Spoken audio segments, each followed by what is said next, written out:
പിന്നെ ഇടയ്ക്കൊന്ന് പുള്ളി ഐസ്ക്രീം പാർലർ കേസ് വന്നു രാജിവെച്ച് പോയി. അതിന്റെ സമകാലിക ലോകത്തെ വിരൽത്തുമ്പിൽ രാഷ്ട്രീയ കാഴ്ചപ്പാടുകളുമായി ഹലോ എന്റർടൈൻമെന്റ്.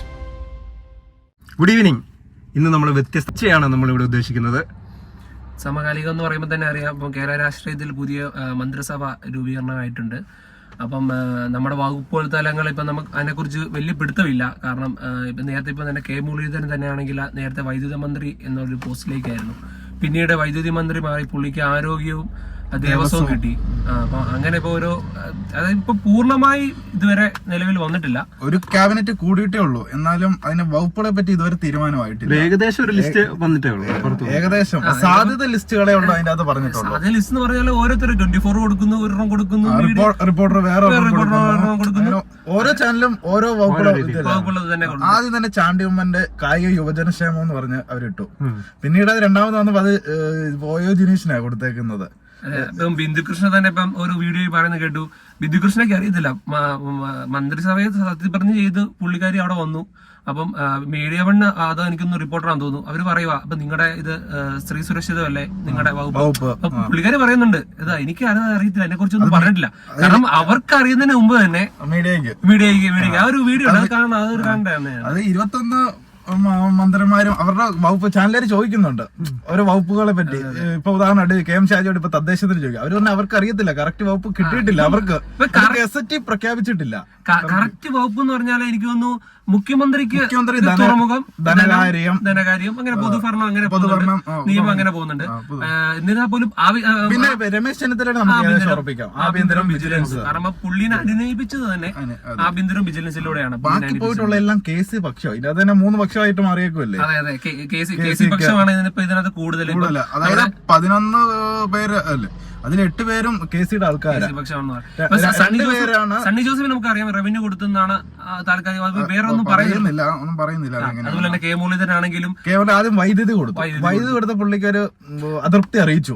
അതല്ല, വൈദ്യുതി പുള്ളിക്ക് നേരത്തെ ഒരു ഇതുണ്ട്, പുള്ളി വൈദ്യുതി മന്ത്രിയായി നിന്ന് തോറ്റുപോയത് 6 മാസം അത് ഇരിക്കാൻ പറ്റിയിട്ടുള്ളൂ. അങ്ങനെ സാഹചര്യമൊക്കെ വരുന്നുണ്ട്. അപ്പം ബ്രോയ്ക്ക് തന്നെ അറിയാം, ഓരോ കാറ്റഗറി എടുത്തു നോക്കാം. അതെ, നമുക്ക് 21 മന്ത്രിസഭയില് അതിൽ ആരൊക്കെ ഏതൊക്കെ അവരുടെ ഓരോ മെറിറ്റും ഡിമെറിറ്റും ഇങ്ങനെ ഇപ്പൊ നമുക്ക് 21 മന്ത്രിമാരുണ്ട്. മുഖ്യമന്ത്രി എന്ന് പറയുമ്പോൾ വി ഡി സതീശൻ ഇപ്പൊ നമുക്ക് നമ്മുടെ അറിവിൽ ഇപ്പം ഈ നമ്മളിപ്പോ ചാനൽ അപ്ലോഡ് ചെയ്തിട്ട് ചിലപ്പോ എങ്കിൽ പുതിയ ലിസ്റ്റ് വന്നു കാണും അവർ തന്നെ.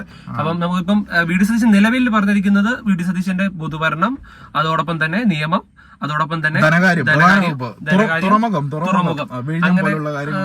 പക്ഷെ പുള്ളിനെ കൊണ്ട് ഹാൻഡിൽ ചെയ്യാൻ പറ്റും. കാരണം ഇപ്പം പുള്ളി ഒരു മുഖ്യമന്ത്രി അല്ലേ പോലും പുള്ളിക്ക് ഫസ്റ്റ് കൊടുക്കാൻ ഓപ്ഷൻ പറയുന്നത് ധനമായിരുന്നു. പുള്ളി അത്രയും ഒരു പരിജ്ഞാനിയാണ്. അതിന് KC വേണുഗോപാൽ മുഖ്യമന്ത്രി ആയാൽ പോലും ധനകാര്യം പുള്ളിക്ക് എന്നായാലും കൊടുക്കേണ്ടി വരും. പിന്നെ ഇതിനകത്ത് പുള്ളിയുടെ വേറെ പ്രത്യേകത ക്യാബിനറ്റിൽ ആദ്യമായിട്ടാ. അതെ അതെ, വി ഡി സതീശൻ എന്ന ഒരു വ്യക്തി ആദ്യമായിട്ടാണ് ഈ ക്യാബിനറ്റിൽ വരുന്നത്. ഒരു മന്ത്രിസ്ഥാനം പോലും അലങ്കരിക്കാതെ ഡയറക്റ്റ് മുഖ്യമന്ത്രി മുഖ്യമന്ത്രി. നേരത്തെ പിണറായി വിജയൻ ഒരു ഇതുണ്ടായിരുന്നു. കാരണം പുള്ളി വേറൊരു പ്രതിപക്ഷ നേതാവാകാതെ ഡയറക്റ്റ് മുഖ്യമന്ത്രി ആകുക എന്ന് പറഞ്ഞൊരു ഇതുണ്ടായിരുന്നു. അതുപോലെ തന്നെ പുള്ളിക്ക് ഇപ്പൊ ഒരു മന്ത്രി ആകാതെ ഡയറക്റ്റ് ഇതിലോട്ട് മുഖ്യമന്ത്രിയിലോട്ടാണ്. അത് മാത്രമല്ല പുള്ളി ഇപ്പൊ ഇത്ര ഒരു പഠിത്തക്കാരൻ, ക്വാളിഫിക്കേഷൻ തന്നെ നോക്കുവാണെങ്കിൽ ഇങ്ങനെ ഒരു ഇത്രയും നല്ല ബിരുദം, 4 ബിരുദം കണ്ടു, LLB LLM ഉണ്ട്, അങ്ങനെ 4 ബിരുദമുള്ള ഒരു മുഖ്യമന്ത്രി ആദ്യമായിട്ടാണ് കേരളത്തില്. അത് മാത്രമല്ല മന്ത്രിസഭയുടെ മൊത്തത്തിൽ ലിസ്റ്റ് എടുത്ത അവരുടെ ക്വാളിഫിക്കേഷൻ ഇപ്പൊ നമുക്കൊരു കൂടുതൽ 24 ആയിട്ടേക്ക് തോന്നുന്നു അവരൊരു ക്വാളിഫിക്കേഷൻ തന്നെ. ഇപ്പൊ വി ഡി സതീശനാണെങ്കിൽ BA LLB LLM PDGSS അങ്ങനെ. അപ്പൊ ഒരു 4 ബിരുദം തന്നെ പുള്ളിക്ക് തന്നെ ഉണ്ട്. അപ്പം പുള്ളിക്ക് ഞാൻ തോന്നുന്നു വളരെ ആപ്റ്റാണ് പുള്ളിക്ക് ധനകാര്യവും അതുപോലെ തന്നെ സാമ്പത്തിക വിദഗ്ധനാകുന്നതാണ് നമ്മുടെ ഒരു ഇത്. നേരത്തെ നമ്മള് മുന്നേ അറിയപ്പെട്ടിരുന്ന തോമസ് ഐസക് സാമ്പത്തിക വിദഗ്ധനായിരുന്നു. പിന്നെ കെ മാണിയാണ് കേരളത്തിൽ നമ്മുടെ ഏറ്റവും കൂടുതൽ ബഡ്ജറ്റ് അവതരിപ്പിച്ചേക്കുന്നത്. എനിക്ക് തോന്നുന്നു ഉമ്മൻചാണ്ടി സർക്കാരിന്റെ കാലത്ത് ഒരു ഘടകകക്ഷിക്ക് കൊടുത്തത് ധനകാര്യമാണ്. നല്ലൊരു വകുപ്പ് കൊടുത്തിട്ട് ചോദിച്ച് കെ മാണി അത് ധനകാര്യം മേടിച്ചിരിക്കുന്നു. പക്ഷെ അതുപോലെ സാഹചര്യമല്ല ഇപ്പോഴത്തെ നിലവിൽ. കാരണം അന്ന് 38 കോൺഗ്രസിന്റെ MLA-മാരുണ്ടായിരുന്ന സമയത്ത് ഇപ്പൊ 63 എണ്ണം ഉണ്ട്. ഘടകകക്ഷികളുടെ ഇതിന് സമ്മർദ്ദത്തിന് ഇതായി അതിന്റെ ആവശ്യമില്ല. കാരണം 63 എണ്ണം ഉണ്ട്. 63 കോൺഗ്രസിന്റെ, അതായത് ചരിത്രമാണ്. അതെ അതെ, നേരത്തെ AK ആന്റണി കർണാകരനാണോ? കർണാകരൻ ടൈമിലാണ് 1960. അന്ന് 62 സീറ്റേ ഉള്ളൂ. അതെ അതെ അതെ. ഇപ്പൊ അത് 63 റെക്കോർഡ്. അപ്പം അടുത്തയാൾ നമുക്ക് നോക്കുവാണെങ്കിൽ രമേശ് ചെന്നിത്തല. പുള്ളിക്ക് ഇപ്പം BA LLB കംപ്ലീറ്റ് ആണ്. അപ്പം പുള്ളി ഒരു വിദ്യാഭ്യാസ യോഗ്യത. പുള്ളിയുടെ ഒരു ക്വാളിഫിക്കേഷൻ പുള്ളി മുൻ ആഭ്യന്തര വകുപ്പ് മന്ത്രിയായിരുന്നു 2011. കാരണം 2 വർഷമായിട്ട് ഇരുന്നിട്ടുള്ളൂ. അല്ല, ആദ്യമേ നമ്മുടെ ഉമ്മൻചാണ്ടി ആയിരുന്നു ആഭ്യന്തരം. പിന്നീട് തിരുവഞ്ചൂരിലോട്ട് വന്നു. തിരുവഞ്ചൂരിൽ നിന്നാണ് തിരുവനന്തപുരം പ്രശ്നങ്ങളൊക്കെ വന്നു. അതുകൊണ്ടാണ് അന്നത്തെ കാലത്ത് ഒരു ചെറിയ KPC പ്രസിഡന്റ് ആയിരുന്നു അതിന് മുമ്പ് രമേശ് ചെന്നിത്തല. പുള്ളിക്ക് അതിനുള്ള ഇതുണ്ട്. കാരണം ആഭ്യന്തരമൊക്കെ പുള്ളി നല്ല രീതിയിൽ തന്നെയാണ്. കാരണം പുള്ളി ആഗ്രഹിച്ച മുഖ്യമന്ത്രി കസേര ആഗ്രഹിച്ചു, അത് നടന്നില്ല. അത് പുള്ളിനെ അനുനയിപ്പിക്കാൻ അത്ര ഒരു മുതിർന്ന നേതാവുമ്പോൾ അനുനയിപ്പിക്കാൻ അങ്ങനെ ഒരു കാര്യം കൊടുക്കുന്നുണ്ട്. ആഭ്യന്തരം കൊടുത്തതിൽ പുള്ളി വളരെ ആപ്റ്റാണ്. ഞാൻ നോക്കിയിടത്തോളം പുള്ളി പണ്ടത്തെ ആഭ്യന്തര ഇത് വെച്ച് നോക്കുവാണെങ്കിൽ പുള്ളി ഒരു വളരെ ആപ്റ്റാണ്. അടുത്ത് നമുക്ക് വരുവാണെങ്കിൽ സണ്ണി ജോസഫ്. പുള്ളി ഒരു അഡ്വക്കേറ്റ് ആണ്. LLB ആണ്. പുള്ളിയുടെ നമുക്ക് കറക്റ്റ് അറിയത്. കറക്റ്റ് ഇപ്പൊ VD സതീശന്റെയും ചെന്നിത്തലുള്ള ഏകദേശം വന്നിട്ടുള്ളൂ. പിന്നെ ഇത് റവന്യൂ പറയുന്നുണ്ട്. കറക്റ്റ് അതിന്റെ എന്നാന്ന് അറിയത്തില്ല. സാഹചര്യയുടെ സമ്മർദ്ദം മൂലം വേണമെങ്കിൽ മാറിയാ കോൺഗ്രസ് എന്നെ ഏത് സമയത്ത് പറ്റുമെന്ന് അറിയത്തില്ല. സാഹചര്യം മാറി മറിയാം. അവസാന നിമിഷമായിരിക്കും ഗസറ്റി വേറെ ആളുടെ മാറി വരുന്നത്. 4 മണി വരെ ചാണ്ടി ഉമ്മന്റെ പേരുണ്ടായിരുന്നു. അവസാനം പ്രതീക്ഷിക്കാന്നാണ് തുളസിയും വന്നത്, അതുപോലെ ജനീഷും വന്നത്. ജനീഷൊക്കെ ആദ്യമായിട്ടാണ് ഇതിലോട്ട് വരുന്നത്. എംലിജു ഒക്കെ ആൾക്കാർ പറയുന്നുണ്ടെങ്കിലും എംലിജു ഒക്കെ വരും. കാരണം എംലിജുവിന്റെ ഒക്കെ നമ്മളിപ്പം ഇപ്പൊ ഒരു വിഭാഗീയത വന്നിരിക്കുന്നത് ജാതി മതം അങ്ങനെയൊക്കെയാണ്. സാമുദായിക ഇത് വന്നു. അതെ, വന്നിട്ടുണ്ട്. അപ്പം പുള്ളി തന്നെ പറഞ്ഞിട്ടുണ്ട്. പിന്നെ അതിനകത്ത് ഷാനിമോൾ ഉസ്മാന്റെ പേര് പറയപ്പെട്ടു. ഷാനിമോൾ ഉസ്മാന്റെ പേര് അങ്ങനെ തിരുവഞ്ചൂര് ചിലപ്പോ വരുമെന്ന് പറഞ്ഞു. തിരുവഞ്ചൂരിന് ഇപ്പം ഇതിലാ സ്പീക്കർ സ്ഥാനത്തേക്കാണ് പരിഗണിച്ച് വെച്ചേക്കുന്നത്. മെയിൻ ഘടകകക്ഷിയാണ് രണ്ടാമത്തെ ഘടകകക്ഷിയാണ് മുസ്ലിം ലീഗ്. അതിനകത്ത് അവരുടെ പിന്നെ വകുപ്പുകൾ അവർക്ക് സ്ഥിരം ഉണ്ട്. നേരത്തെ ഒരു പോസ്റ്റ് ഇട്ടായിരുന്നു നമ്മുടെ നമ്പർ 2. അതുപോലെ തന്നെ നമ്പർ 2 ആ ഫലം വന്ന ഉടനെ പുള്ളി ഫേസ്ബുക്കിൽ പോസ്റ്റ് ഇട്ടു. അതുപോലെ തന്നെ അത് യാഥാർത്ഥ്യമായി. പിന്നെ അതിനകത്ത് ചെന്നിത്തലയ്ക്ക് നമ്പർ 2 വേണമെന്ന് പറഞ്ഞൊരു ഇത് വന്നായിരുന്നു. കുഞ്ഞാലിക്കുട്ടിയും അത്യാവശ്യം നല്ല ഡിഗ്രി ഉള്ള പുള്ളി കേട്ടോ. BCom PGD BM ഉള്ള ഒരു പുള്ളിയാണ്. അതെല്ലാം നമ്മൾ പറഞ്ഞ മൊത്തത്തിൽ ക്വാളിഫിക്കേഷന്റെ കാര്യത്തിൽ ഈ മന്ത്രിസഭയിൽ 21 പേരും ബെറ്റർ ആണ്. അത് ബെറ്റർ ആണ്. പിന്നെ പുള്ളിയുടെ മെയിൻ വകുപ്പ് എന്ന് പറഞ്ഞാൽ വ്യവസായം, IT. അതാണ് വർഷങ്ങളെ കർണാകരൻ മന്ത്രിസഭയിലും അതുപോലെ തന്നെ ഉമ്മൻചാണ്ടിയുടെ പ്രാവശ്യത്ത്. പിന്നെ ഇടയ്ക്കൊന്ന് പുള്ളി ഐസ്ക്രീം പാർലർ കേസ് വന്നത് രാജിവെച്ച് പോയി. അത് അതിന്റെ തുടർച്ചയായിട്ടാണ് ഇബ്രാഹിം കുഞ്ഞ് വന്നത്. ഇപ്പൊ അദ്ദേഹത്തിന്റെ മകനെ മന്ത്രിസഭയിലുണ്ട്. അത് എന്റെ ഒരു അടിസ്ഥാനത്തില് പാറക്കൽ അബ്ദുള്ള.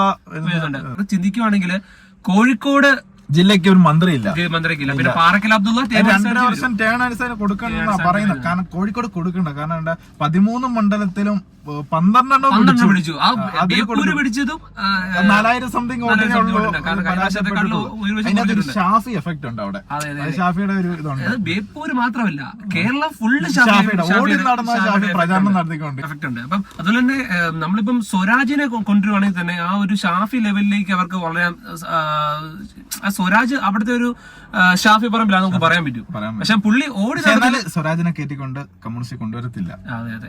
ഇപ്പം സ്വരാജിന്റെ കേസ് തന്നെ നോക്കുവാണെങ്കിൽ സ്വരാജ് ഇപ്പൊ ഷാഫി പറമ്പിൽ കേരളം ഫുള്ള് ഓടി നടക്കുമ്പോൾ സ്വരാജ് 2 വാർത്താ സമ്മേളനം വിളിച്ച് പുള്ളി കൊണ്ടുവന്നുണ്ട്. പക്ഷെ എന്നിരുന്നാൽ പോലും ഷാഫി പറമ്പിലോളം ഇപ്പം കേരളക്കര സ്വീകരിച്ചിരിക്കുന്ന ഷാഫിക്ക് 2 ഘടകങ്ങളുണ്ടോ. ഒന്നാമതായിട്ട് നമ്മുടെ മെട്രോമാനെ തോപ്പിച്ചു. മെട്രോമാനെ അതൊരു ഫോട്ടോ ഫിനിഷിംഗ് ആകാംക്ഷയോടെ കാത്തിരുന്ന ഒരു. അതെ അതെ, 2 ഫോട്ടോ ഫിനിഷിംഗ്. പിന്നെ രണ്ടാമത് നമ്മുടെ വടകര ടീച്ചറമ്മേനെ തോപ്പിച്ചു. അത് മുഖ്യമന്ത്രി കാൻഡിഡേറ്റ്. അവിടെ 63,000 വോട്ടിന് കഴിഞ്ഞ പ്രാവശ്യം ജയിച്ചു.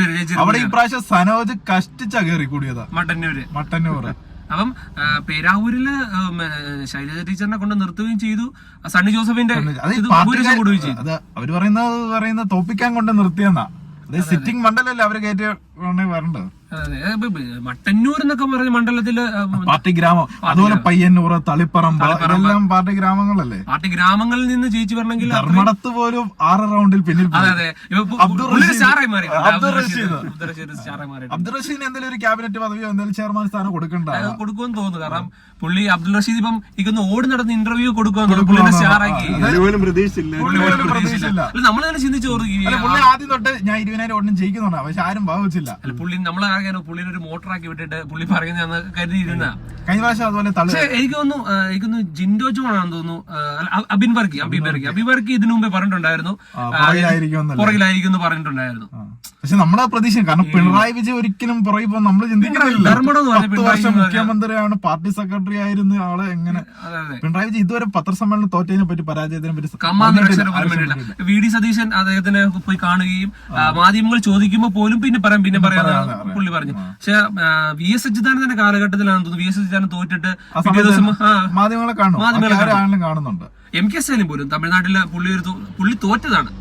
പുള്ളി തോറ്റിട്ട് പോലും പുള്ളി ഇപ്പൊ കഴിഞ്ഞ ദിവസം ഒരു വീഡിയോ ഇറങ്ങിയിട്ടുണ്ടായിരുന്നു. പുള്ളി തോറ്റയുടെ എല്ലാ ഉത്തരവാദിത്തം പുള്ളിയാണ് പറഞ്ഞേക്കുന്നത്. അപ്പം പുള്ളി ഫേസ് ചെയ്യാനുള്ള എന്തായാലും വരും. എനിക്ക് തോന്നുന്നു പിണറായി വിജയൻ ഇതിന് തോറ്റതിനെ കുറിച്ചുള്ള 10 വർഷം തുടർച്ചയായി മുഖ്യമന്ത്രി ആയിരുന്ന ഒരു വ്യക്തിയാണ്.